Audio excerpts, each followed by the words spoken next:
วัสดีค่ะทุกคนวันนี้ยายเกดนะคะก็จะไปเมืองหลวงของเบลเยียมนะคะไปซื้อทุเรียนค่ะแล้วก็จะลองเอาทุเรียนไปให้แมวของแม่ย่านะคะกินดูว่าแมวมันจะชอบหรือเปล่าค่ะเดี๋ยวไปดูบ้านที่บ้านแม่ย่ากันเลยนะคะ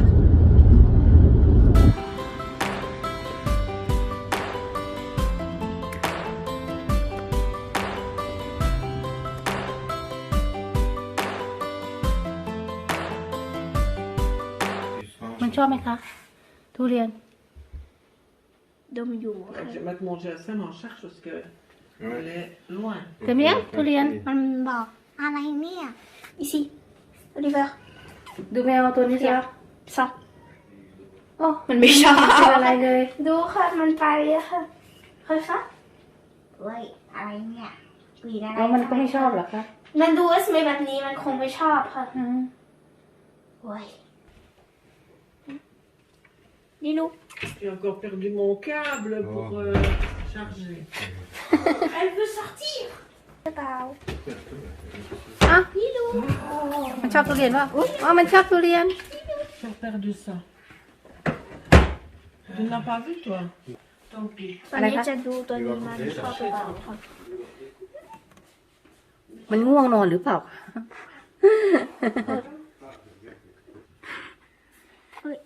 จิ๋ว อยากกินทุเรียนไหม อ๋อน่ารัก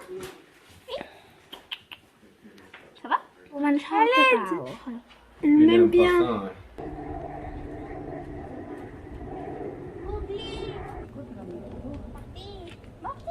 Est-ce qu'on peut aller dans la pêche au disque après? C'est tout en couleur. แม่ย่าทำทาสีนะคะอ่ะลองให้มันกินทุเรียนมันได้กินหรือเปล่าลูก Martine, tiens. Martine. C'est quoi ça? Oui, c'est quoi ça? ไม่กินไหม มันดูอ๋ออยากเล่น เอามันอยากได้อีวือช่วย อ๋ออยากเล่นอยากเล่น Fais des tours. เหมือนหมีเลยนะเลยเอากับอันนุกส์ ทำแบบนี้ อ่ะกินทุเรียนสิลูกกิน โอ้ย โอ้ไม่มีใครกิน Ils sentent.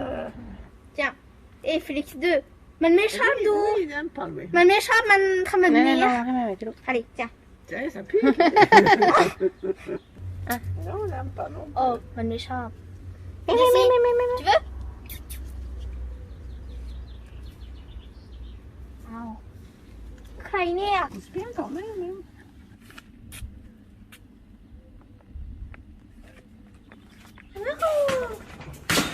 T'as vu, regarde, quand j'ai mis toutes les couleurs, t'as vu ma pièce, comme elle est blanche? C'est bien qu'elle était moche, hein. อีแลมเบี้ยงไงลุยล่ะ Oui. Je m'assois. Attends. Tu veux s'asseoir? Il est doux, hein, ouais. Mais oui, il est doux. Diego. Il sent comme son poil est doux. Oui, c'est moi. Il est sur moi.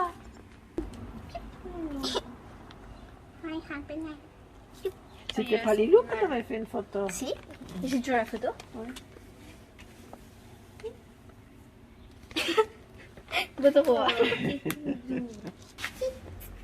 Allez, Il viens. mange.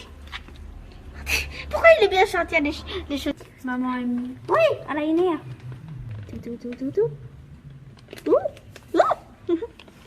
Ah, nanak. Et toi? แสดงว่าไม่จริงไม่จริงนะคะ แมวอ้วกกับทุเรียนไม่จริงนะคะ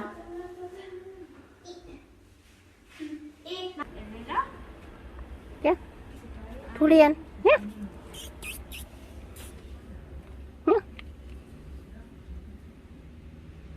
ไม่ชอบตัวนี้ไม่ชอบทุเรียนนะคะตัวนี้ Ça va être big. ทุเรียน Reste là, Mowgli. Marty. ทุเรียนทุเรียนทุเรียนลูก ขอโทษที่ไม่ชอบ ไม่มีใครชอบเลยใช่ไหมคะ ใช่ค่ะ ชอบไหมกินเลยกินเลย ฉันขอโทษที่ไม่ชอบด้วย ตัวนี้ก็ไม่ชอบนะคะ